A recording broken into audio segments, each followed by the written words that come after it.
Israel and Iran launched new strikes as the war in the Middle East entered its sixth day, with Iran matching U.S. Secretary of Defense Pete Hegseth's escalatory rhetoric and threatening more intense and widespread attacks to cripple the region's economy.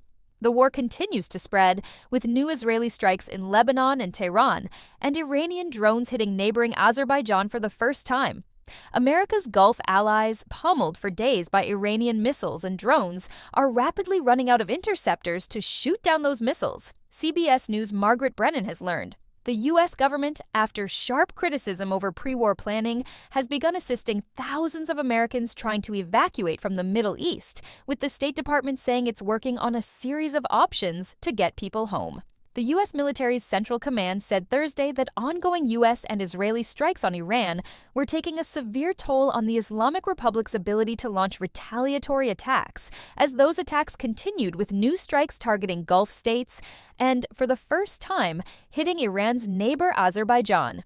The Iranian regime's ability to impact U.S. forces and regional partners is rapidly declining, while American combat power continues to build, the CENTCOM social media post said, accompanied by clips of video showing apparent strikes against Iranian military assets.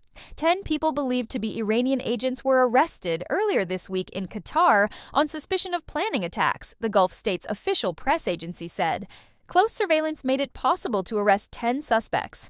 7 were tasked with spying and gathering information about vital and military infrastructure in the country, and 3 were meant to carry out sabotage operations, the Qatar news agency said Tuesday.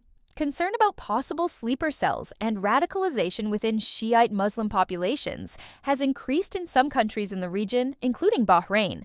Arab states in the Persian Gulf are running dangerously low on interceptors to take down Iranian-fired missiles, 2 regional officials told CBS News on Thursday.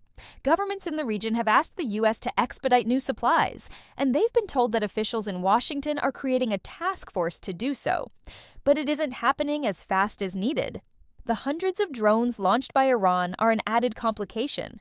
The officials speculated that Iran was intentionally hitting Arab states to get them to pressure the Trump administration to end the war. On Wednesday, General Kane pushed back on supply concerns and told reporters at the Pentagon that there were sufficient precision munitions for the task at hand, both on the offense and defense. 3 regional officials also said communication with Washington was challenging, as despite being more than a year into his term, President Trump has not sent ambassadors to many of the countries. Lebanon, Jordan, and Qatar do have ambassadors, but due to lack of nominations or slow-moving confirmations, Saudi Arabia, the UAE, and Kuwait are among the Gulf states without an ambassador-level U.S. envoy in their capitals, forcing them to rely instead on lower-level diplomats. In an interview aired Thursday by Iranian state TV, the deputy head of Iran's Central Military Command, Major General Amir Haidari, declared the embattled Islamic Republic unrelenting and unready to yield in the face of the 6-day U.S.-Israeli assault. "We will only end this war when we feel we have achieved our objectives and made you regret and despair over your shameful actions," said Haidari. "Rest assured, time means very little to us. We will not falter or be unable to continue.